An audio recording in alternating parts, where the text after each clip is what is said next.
नमस्कार साथियों, स्वागत है आपका एक बार फिर से हमारे YouTube चैनल पर। दोस्तों, आज हम इस वीडियो के अंदर हम बात करने वाले हैं कि अगले 10 साल के लिए इन्वेस्टमेंट करने के लिए म्यूचुअल फंड, काफ़ी बेहतरीन म्यूचुअल फंड बता दीजिए। तो आज हम आपको इस वीडियो के अंदर अगले 10 साल के लिए ऐसे म्यूचुअल फंड बताएंगे जिनके अंदर आप इन्वेस्टमेंट करके एक आप अच्छा खासा कॉर्पस तैयार कर सकते हैं, एक अच्छा खासा कैपिटल तैयार कर सकते हैं फ्यूचर के लिए।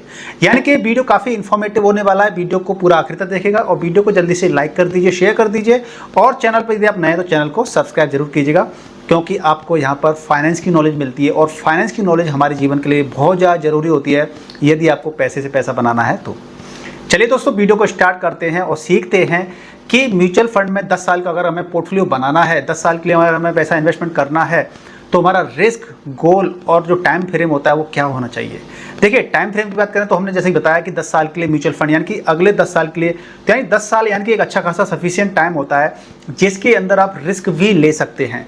और यदि आपका एज ग्रुप, जो एज है आपका करीब 18 से आपका 35 साल के बीच में अगर आपका एज ग्रुप है, एज में है, आप इस उम्र में हैं, तो आपके लिए और ज़्यादा बढ़िया हो सकता है, क्योंकि जब हमारी एज कम होती है तो हम वहाँ पर रिस्क ज़्यादा ले सकते हैं। यानी कि हम एग्रेसिव इन्वेस्टर की तरह बिहेव कर सकते हैं, क्योंकि एग्रेसिव इन्वेस्टर क्या करता है कि एग्रेसिव इन्वेस्टर जितना रिस्क लेता है आपको उतना ही प्रॉफिट मिलने के चांसेस बढ़ जाते हैं।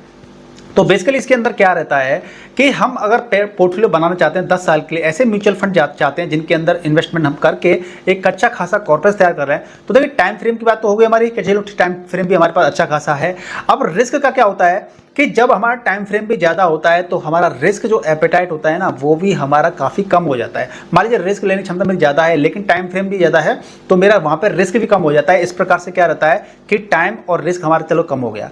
अब गोल की बात कर लेते हैं। देखिए, गोल हमारे क्या रहते हैं कि अगर हमारा गोल है कि बच्चों की स्टडी के लिए, कई सारे लोग ऐसा भी करते हैं कि बच्चों की स्टडी के लिए अलग पोर्टफोलियो बनाते हैं, अपने रिटायरमेंट के लिए अलग पोर्टफोलियो बनाते हैं, अपने जो बेसिक और भी ड्रीम होते हैं उनके लिए अलग पोर्टफोलियो बनाते हैं। और बहुत सारे लोग ऐसे भी होते हैं जो कि एक ही पोर्टफोलियो बनाते हैं सारे गोल्स के लिए। ठीक है जी, तो इस प्रकार से भी हम मैनेज कर सकते हैं। अब बात ये आती है कि हमारे म्यूचुअल फंड पोर्टफोलियो के अंदर कैसे कैसे म्यूचुअल फंड होने चाहिए जो कि हमारे गोल को अचीव कर दें और हमें रिटर्न भी अच्छा खासा मिल जाए।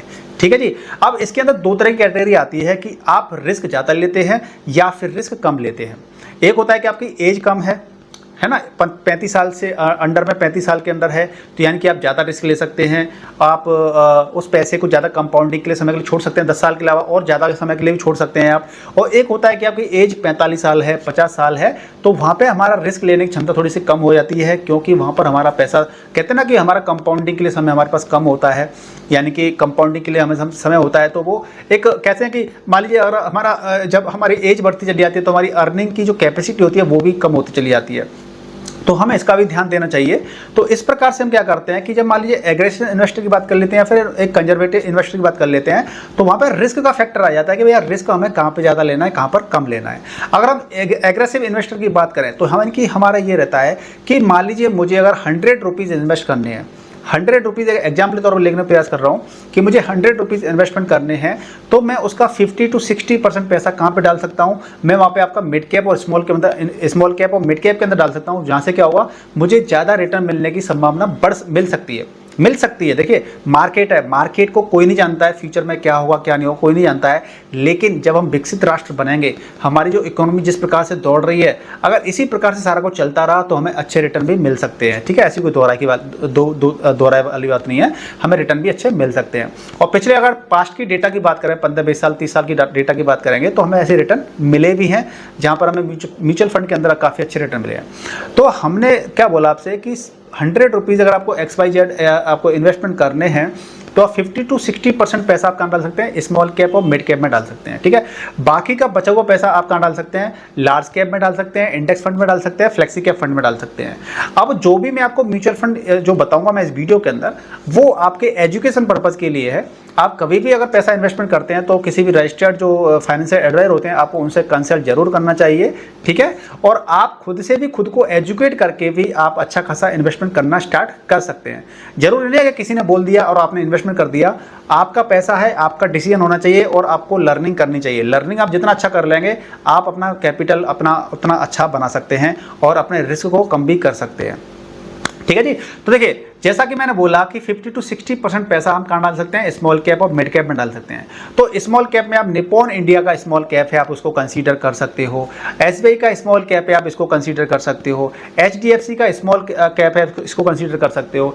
Axis bank axis small cap है, उसको भी आप कंसीडर कर सकते हो। देखिए बहुत सारे लोग गलतियां भी क्या करते हैं, एक गलती भी नहीं करनी है, जो मैं म्यूचुअल फंड बता रहा हूँ वो तो बता ही रहा हूँ, लेकिन एक गलती ये नहीं करनी है आपको कि ज़्यादातर लोग क्या करते हैं, बहुत सारे लोग हैं, ज़्यादातर तो नहीं कह सकता मैं, लेकिन बहुत सारे लोग ऐसा भी करते हैं कि एक ही एएमसी के सारे म्यूचुअल फंड ले लेते हैं और उसी के अंदर पैसा लगा देते हैं। सपोज दैट XYZ एएमसी ले ली, उसी का स्मॉल कैप ले लिया, उसी का मिड कैप ले लिया, उसी का फ्लेक्सी कैप ले लिया, उसी का लार्ज कैप ले लिया, उसी का इंडेक्स फंड ले लिया।